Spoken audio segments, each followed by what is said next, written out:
Hey guys, Antoine Austin here with another quick brief message. I want to talk to you guys today about the current climate that we're in real estate and actually how to do deals as the market is shifting. We're going to be talking a lot about terms deals and owner finance and seller finance. These were some of the first strategies that I learned when I first got into real estate. I wasn't even doing assignments of contract. I wasn't doing fix and flipping. We were finding pretty houses that had been on the market for long periods of time where the owners were willing to seller finance these houses to us, meaning that we paid their price and our terms. So let's get into it. Actually generate more leads in my local marketplace so I can go out and make a lot of money, right? So right now,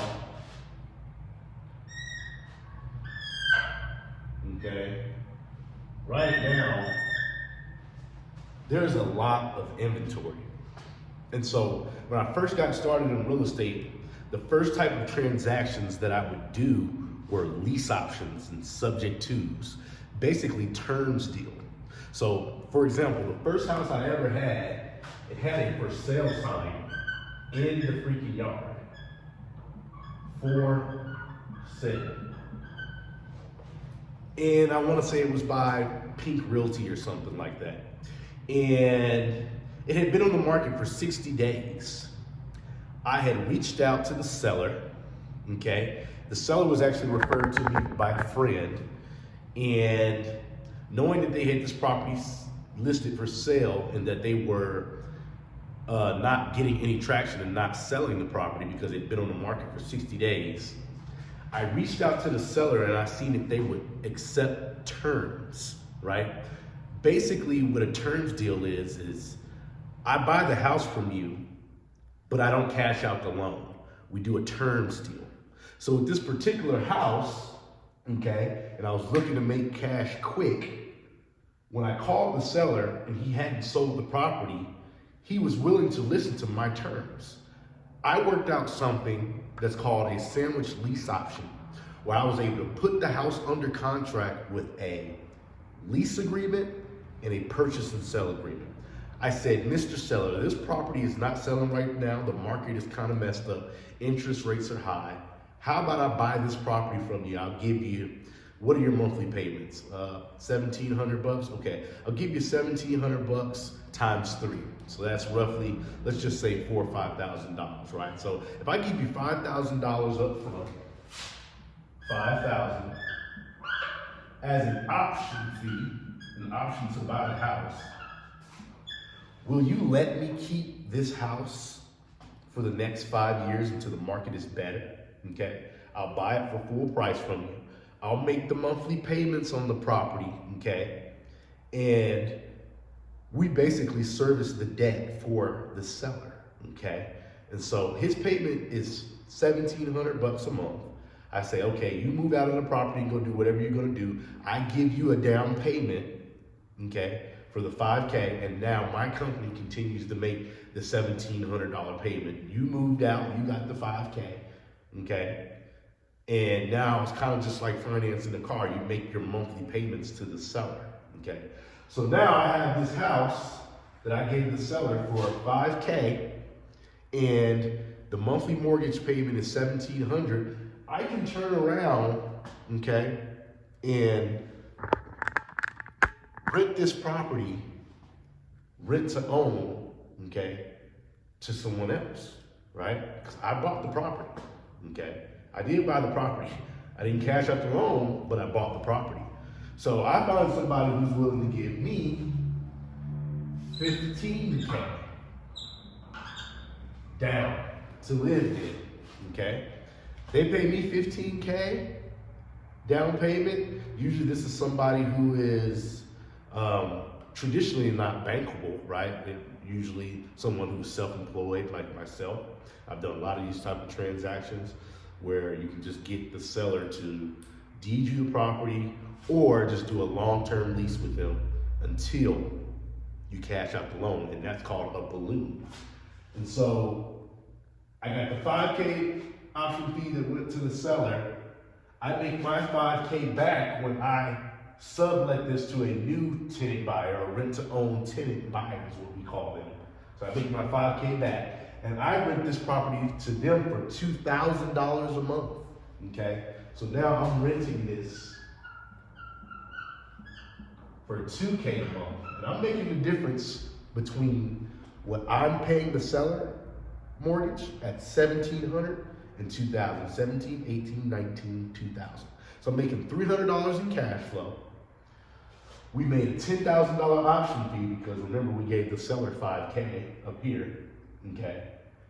Now, my purchase price with the seller, for this case, at this time it was $265, okay? But I know that with appreciation, I'm gonna set this new person's purchase price to $300K, right? And so we're making money with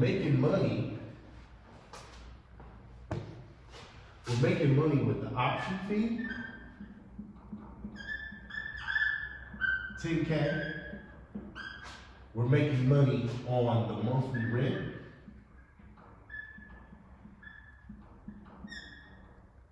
Let's just say rent, $300 a month that's coming in. That's the amount of money that's left after we pay our seller, who we have a balloon with, okay? $300 is cash flow coming in a month, every single month. Now remember, we set this person to buy this for $300K. They're gonna buy this when that balloon comes up. They either have to cash out the loan, get finance, or forfeit the property back to me, okay? And so 10K option fee, this is a sandwich lease option, 10K option fee on the front end, monthly rent of $300. Well, where's the $300 coming from, Antoine? Because my seller who sold it to me, monthly payment is $1,700. They just wanted to get out of the house. They took the $5K, okay?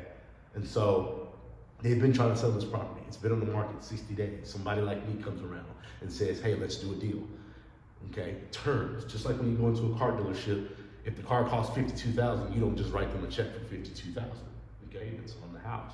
So you can do that, with the car. You can do that with houses. And in this marketplace right now, it's never been better to go out and do actual terms deals. Deals with sellers who hadn't sold their properties could say, hey, we can do your price and my terms. Let's do a 5-year lease, okay? Like when you go get a car, it's 72 months. You gotta pay that thing off or get it back, right? And so, a 5-year lease agreement, okay? A balloon of 5 years, right? So when the loan comes due, okay? And then the appreciation on the back end. If my seller is selling to me for $265, and then I have my tenant buyer living inside of the property and their purchase price is $300K, then my entity makes the difference between that.